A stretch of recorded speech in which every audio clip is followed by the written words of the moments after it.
여러 가지 종목이 있습니다. 위탁, 역직구, 해외 구매 대행, 수입 판매 이렇게 크게 있는데요. 이 중에서 나에게 맞는 종목은 무엇인가에 대해서 한번 알아보도록 하죠.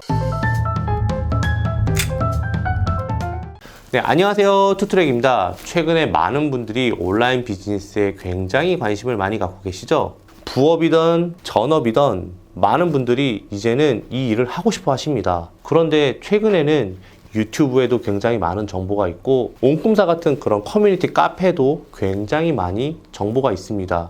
심지어 오픈 채팅방에도 구매 대행이라고 치면은 손쉽게 그런 정보들을 구할 수 있는 사이트들이 굉장히 많이 있습니다. 처음에는 이런 정보가 아무것도 없었기 때문에 처음에 알았던 해외 구매 대행만 자그만치 5년을 해왔어요. 저는 온라인 비즈니스에는 해외 구매 대행만 있는 줄 알았다니까요. 그런데 지금은 위탁이든 역직구든 해외 구매 대행이든 사입이든 수입이든 브랜드든 엄청나게 많은 종목들이 있잖아요. 그래서 이런 정보가 많이 쏟아지고 있어요. 저희 유튜브에만 해도 그렇습니다. 최근에 일본 구매 대행을 이야기하고 있고 직전까지만 해도 브랜딩을 이야기했고 예전에는 병행 수입, 중국 구매 대행, 위탁 어마어마하게 많은 걸 이야기하고 있잖아요. 제 말이 꼭 다 정답은 아니지만은 제가 그래도 사업을 13년 동안 해오면서 여러분들에게 조금 더 정확한 정보를 좀 전달을 해드리고 싶어서 나에게 맞는 비즈니스, 나에게 맞는 종목은 무엇일까에 대해서 한번 설명해 보는 시간을 갖도록 하겠습니다. 제가 이야기할 때는 이런 식으로 얘기할 거예요. 어떤 기준을 세워놓고 이 기준에서 여기에 해당하시는 분은 이거를 하는 게 더 좋습니다. 이 기준에서 여기에 해당하시는 분들은 이 비즈니스를 하는 게 좋습니다. 라고 딱 떨어뜨려서 말씀드릴 테니까 여러분들이 지금 제가 하는 이야기를 들으시고 한번 나에게 맞는 종목을 선택하셔서 천천히 공부를 해보셨으면 좋겠습니다. 자, 그러면은 제가 몇 가지 기준을 가지고 왔는데 그 기준을 한번 살펴보도록 하겠습니다. 여러 상황에 맞춰서 제가 기준을 세워서 답변을 해드리도록 하겠습니다. 여러 가지 종목이 있습니다. 위탁, 역직구, 해외 구매 대행, 수입 판매 이렇게 크게 있는데요. 이 중에서 나에게 맞는 종목은 무엇인가에 대해서 한번 알아보도록 하죠. 저는 5가지 기준에 대해서 여러분들에게 이야기를 하려고 합니다. 첫 번째, 자본금이 많고 적음. 두 번째, 투자하는 시간이 적고 많음. 세 번째, 내게 정말로 주어진 시간.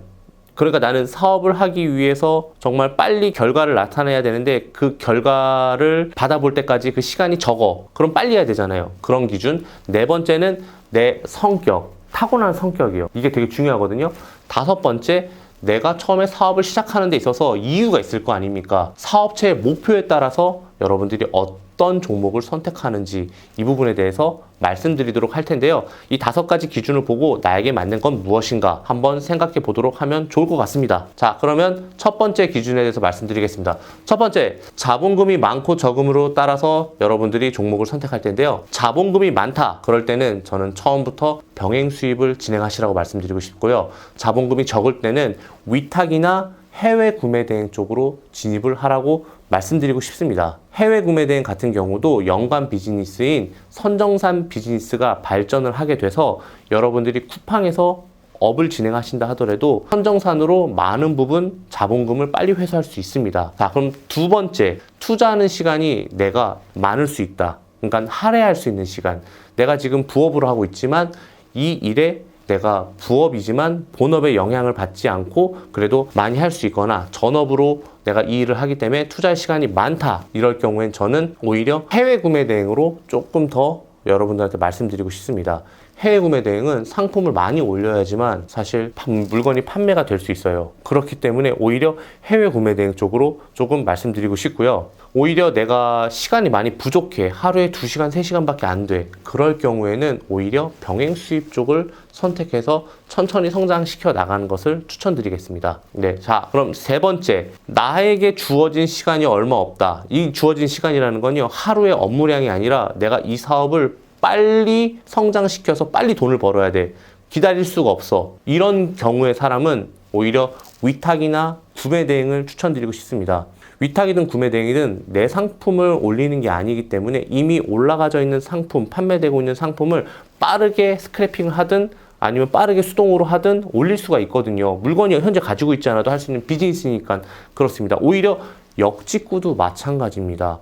내가 가지고 있는 상품이 없는다는 전제하에 다른 상품을 판매할 때 오히려 빨리 상품을 업로드 시킬 수 있으니까요. 기다릴 필요가 없어요. 바로바로 효과가 올 수 있습니다. 그런데 내가 조금 이 비즈니스를 롱텀 비즈니스로 생각을 하고 조금 길게 기다리면서 커가는 것을 볼 수 있다. 그런다고 한다면 오히려 병행 수입을 조금 더 추천해 드릴 수 있을 것 같습니다. 자, 그러면 네 번째 이야기 할게요. 여러분들이 성격이 무언가 고객에게 막 욕을 먹거나 CS에 굉장히 민감하신 분들은 위탁이나 해외 구매 등을 추천해 드리지 않습니다. 생각보다 언제 와요? 물건에 하자가 생겼어요. 반품할래요? 이런 게 되게 많거든요. 그렇기 때문에 오히려 그런 분들에게는 내가 내 눈으로 상품을 보고 뭔가 안심을 하고 내가 내 상품을 포장을 직접 또 해서 보낼 수 있는 브랜드 병행 수입을 추천드리도록 하겠습니다.